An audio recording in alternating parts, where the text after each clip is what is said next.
એક માં તેના માટે તેના સંતાનથી મોટું દુનિયામાં કોઈ સુખ હોતું નથી અને સંતાનની અંતિમ વિદાય વખતે તેની બાજુમાં ન હોવું એ દુનિયાનું સૌથી મોટું દુઃખ છે. આજે હું તમને એક એવી હૃદયદ્રાવક સત્ય ઘટના જણાવીશ જે સાંભળીને તમારી આંખોમાં આંસુ આવી જશે. મેરીલેન્ડમાં રહેતી એક માતા જેણે 20 વર્ષ અમેરિકામાં વિતાવ્યા, પણ જ્યારે તેનો 15 વર્ષનો લાડકવાયો પુત્ર કેન્સર સામે જિંદગીનો જંગ હારી રહ્યો હતો ત્યારે તે માતા જેલના સળિયા પાછળ લાચાર હતી. શું કાયદો આટલો નિર્દય હોઈ શકે કે એક મરતા દીકરાને તેની માતાનો ચહેરો પણ જોવા ન મળે? આ માત્ર એક ધરપકડની વાત નથી, પણ એક પરિવારના વિખેરાઈ જવાની અને માનવતાના કરુણ મોતની સનસનીખેજ દાસ્તાન છે જે આજે સમગ્ર વિશ્વમાં ચર્ચાનો વિષય બની છે.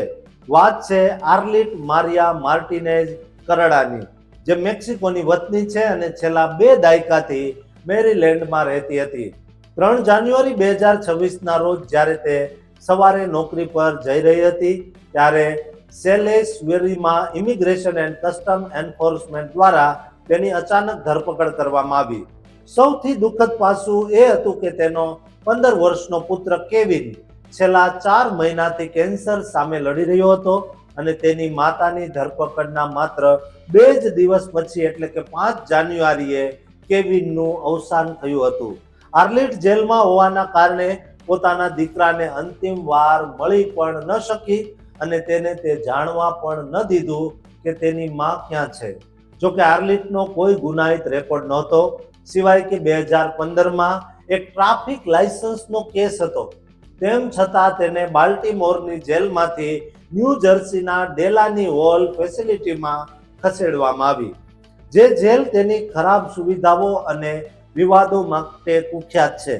પરિવાર અને વકીલોએ માનવતાના ધોરણે તેને છોડવા માટે ઘણી વિનંતીઓ કરી, પરંતુ સત્તાવાળાઓએ શરૂઆતમાં તેની મુક્તિ માટે સાફ મનાઈ કરી દીધી.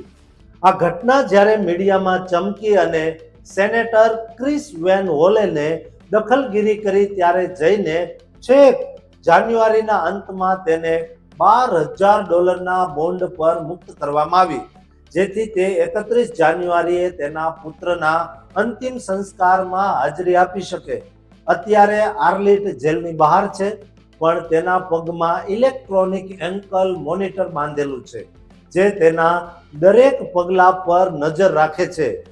આટલા મોટા આઘાત અને પુત્રના મોતના દુઃખ પછી હવે આર્લિટે નક્કી કર્યું છે કે તે પોતે જ મેક્સિકો પાછી જતી રહેશે, જેને સેલ્ફ ડિપોર્ટેશન કહેવામાં આવે છે.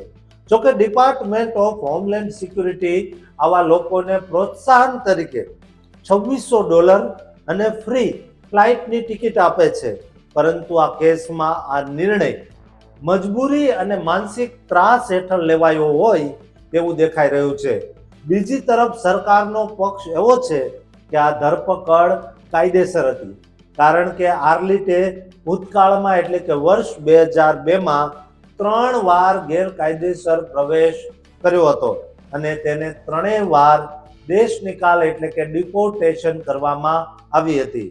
સરકારના મતે દેશના કાયદાનું પાલન કરવું જરૂરી છે અને કોઈ પણ વ્યક્તિ જે ગેરકાયદેસર રીતે રહે છે તેને પકડવી એ તેમની ફરજ છે. પરંતુ માનવ અધિકાર કાર્યકર્તાઓનું કહેવું છે કે આર્લિટ જેવા લોકો જેઓ કોઈ ગુનો નથી કરતા અને વર્ષોથી અહીં રહીને પોતાનો પરિવાર ચલાવે છે, તેમને પકડવા એ પરિવારને તોડવા સમાન છે. આર્લિટના પતિ રિગો મેન્ડોઝા લોપેઝે પોતાની વ્યથા ઠાલવતા કહ્યું કે તેની પત્ની વગર તેમનો પરિવાર અધૂરો છે અને તેના બાકીના 4 બાળકો જે અમેરિકાના નાગરિકો છે તેમનું ભવિષ્ય હવે અંધકારમય દેખાઈ રહ્યું છે. સોશિયલ મીડિયા પર આ ઘટનાને લઈને ભારે રોષ જોવા મળી રહ્યો છે અને લોકોએ કેવિનના અંતિમ સંસ્કાર તેમજ કાયદાકીય લડત માટે GoFundMe દ્વારા $81,000 થી વધુ રકમ એકઠી કરી છે. આ કેસ માત્ર એક મહિલાનો નથી, પણ તે અમેરિકાની કડક ઇમિગ્રેશન નીતિઓ અને તેના કારણે થતા કૌટુંબિક વિખવાદોનો જીવતો જાગતો પુરાવો છે.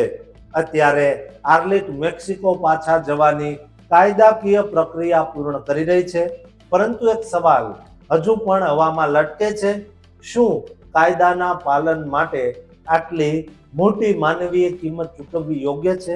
આ ઘટનાએ સાબિત કર્યું છે કે ક્યારેક કાયદો જ્યારે કરુણા ગુમાવી દે ત્યારે માત્ર એક વ્યક્તિ નહીં પણ આખો સમાજ હચમચી જાય છે.